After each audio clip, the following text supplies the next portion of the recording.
السلام عليكم ورحمة الله وبركاته.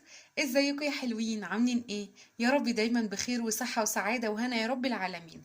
النهاردة معانا وصفة لطيفة قوي وموفرة جدا وطعمها حلو قوي بجد، يعني جربوها ان شاء الله كده هتعجبكم بطريقة بسيطة قوي. مش شرط يعني احنا لو في سمك هنا ماكريل، لو في سمك التونة نفسه ممكن نعملها بيه التونة البيتي، بتبقى طعمها جميل قوي. والسمك الماكريل هيقارب كمان المعلبات بتاعة الماكريل اللي بره، اللي عامله زي السلمون كده.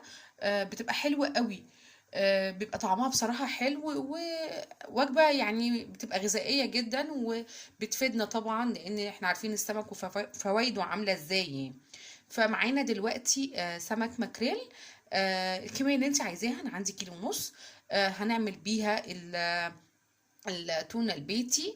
ويلا بينا نشوف مقاديرنا. انا عندي كيلو ونص سمك مغسول طبعا ومتقطع زي ما احنا شايفين كده. عايزين تقطعوه كبير تقطعوه صغير، وسط زي ما انا مقطعاه، براحتكم اللي انتوا عايزينه. معايا السمك ومعايا كمان الخضار اللي هنحطه فيه. معايا هنا جزر وتوم فريش وبصل وشرايح ليمون، ومعايا كمان حزمة كرفس. ماشي، يلا بينا نشوف هنعمل ايه دلوقتي. معانا ميه بتغلي على النار، حله كده يعني يكون فيها ميه لتر ونص، لترين ميه. تمام، محطوطه على النار. هنحط فيها الخضار بتاعنا، تمام، الثوم والبصل والجزر وشرايح الليمون. تمام كده. وهنحط كمان معاها حزمه الكرفس بتاعتنا اهي. تمام، بس كده. ونحط بقى السمك بتاعنا. تمام اهو.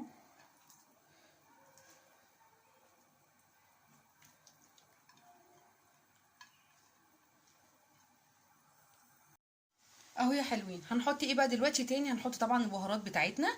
معايا لوري، ومعايا معلقه كمون، ومعايا معلقه ملح، ومعايا كمان نص معلقه كزبره ناشفه مطحونه، وربع معلقه جنزبيل مطحون. بتدي نكهه حلوه قوي، بتبقى ظريفه قوي. تمام. ويا ريت بقى كمان لو رشه ممكن ما نحطها صحيحه او كده حبهان، يعني انتوا لو حابين ان انتوا طعمه ما يكونش قوي قوي حطوه صحيح. تمام. لو حابين ان هو طعمه يكون باين خلوه مطحون، يعني حطوا شويه صغيرين كده مطحون. تمام، بتخلي النكهه بتاعته حلوه قوي قوي.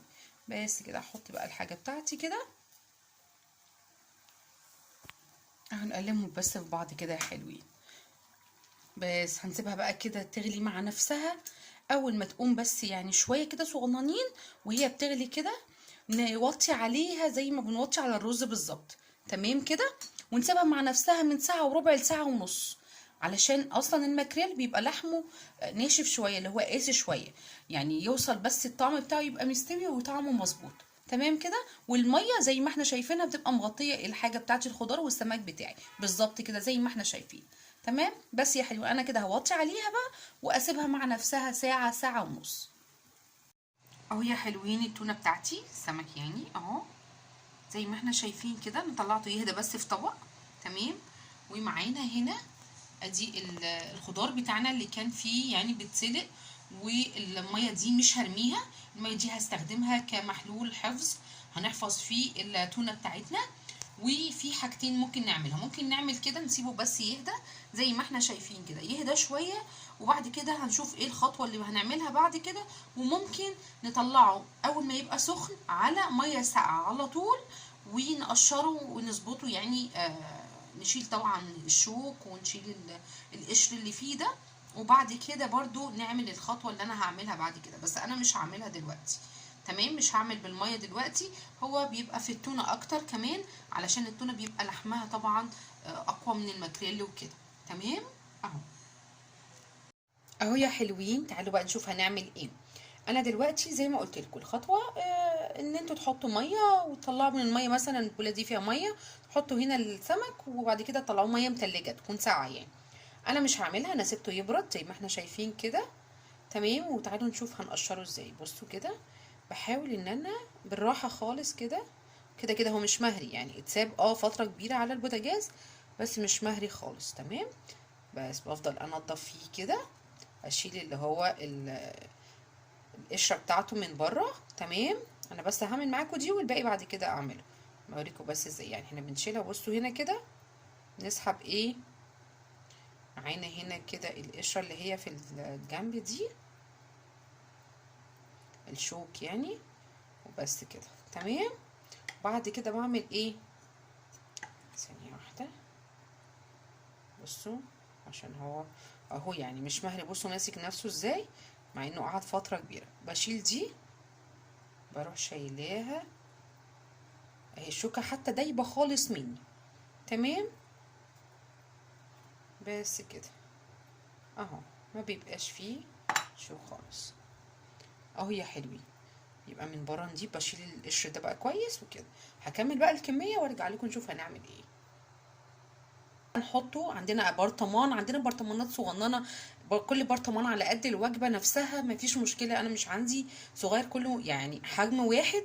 عندنا كمان ممكن علب، انا كنت هجيب العلب اللي هي العلب الصغننه دي في حجم علبه التونه، لا بتبقى اكبر شويه يعني. برضو يتعمل فيها، نبقى نعملها بقى بطريقة تانية ان شاء الله بإذن الله مع بعض، ونجيب بقى سمكة التونة ونعملها مع بعض ان شاء الله. تعالوا بقى نشوف دلوقتي التونة بتاعتي هعمل فيها ايه. ممكن نحط القطعة نفسها صحيحة هنا، بس انا ساعات بحب ان انا ايه احطها يعني ما تبقاش كده صحيحة، مثلا ممكن اقسمها نصين تمام، زي كده مثلا تمام.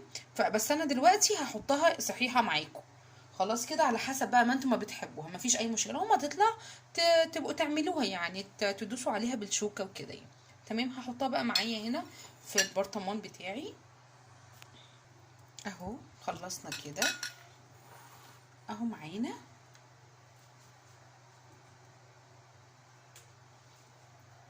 اهو، زي ما احنا شايفين البرطمان حلو مش وحش ما شاء الله، يرمي معانا يعني كذا مره على حسب. بصوا بقى معايا هنا الحاجه اللي هتتحط على التونه بتاعتي. اولا محلول الحفظ ده كله بيبقى بالنسبه لي محلول حفظ، هيحفظ لي التونه يعني وقت ما تقعد في التلاجة فتره حلوه يعني تمام. معايا دي الشوربه اللي هي المفروض طلعت من السمك لما كان في وسط الخضار وكده واتسلق كويس تمام، احنا صفيناها.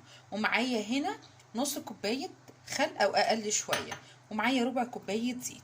هحط ده كله هنا تمام اهو. حطيت المحلول بتاعي بتاع السليق، وحطيت على الوش كده، ما عنديش فلفل احمر، حطيت شطيطه كده بتتجاب من عند العطار، فلفل احمر برضو بس ناشف شويه تمام. حطيت كده منه. هحط بقى كمان الخل بتاعي تمام كده. هحط الزيت بتاعي بس كده تمام حلوين زي ما احنا شايفين. هعمل ايه، هغطي بقى الغطا بتاعي وارجه شويه بس عشان كل المكونات تتجانس مع بعضها تمام كده اهو اهو. بصوا نعمل كده بس كده، كل المكونات بتاعتي اهي زي ما احنا شايفين اهي التونه بتاعتي بصوا كده بس. وبسيبها بقى كده تقعد معايا فتره حلوه، على حسب بقى انتوا تاكلوا يعني منها بالهنا والشفا كام اكله. هنسيبها بس يومين 3 وبعد كده ناكل منها عادي خالص، ملحها فيها وكل حاجه فيها. وهنبهرها بقى زي ما بنبهر التونه. بعد كده لما نيجي ناكلها بنحط شويه كمون على ليمون على بصل، يعني بتبقى ايه على حسب ما انتوا حابين بقى تمام. اتمنى تكون الوصفه عجبتكم وجربوها هتعجبكم قوي. بدل ما بنشتري، هو في ماكريل بيتباع بره كده، وفي تونه هي مقربه لطعم التونه بس طبعا مش زي التونه، لان التونه بتبقى سمكه معينه. بجد بجد طعمها حلو قوي. تطلع كده نطلع طبق مثلا جنب شويه بطاطس محمرين وشويه سلطه شويه جرجير، وبالف هنا وشفا يا رب. اتمنى تكون عجبتكم، ولو عجبتكم ما تنسونيش بلايك وسبسكرايب وتفعيل الجرس عشان يوصل لكم كل جديد مني. دمتم سالمين، والسلام عليكم ورحمه الله وبركاته.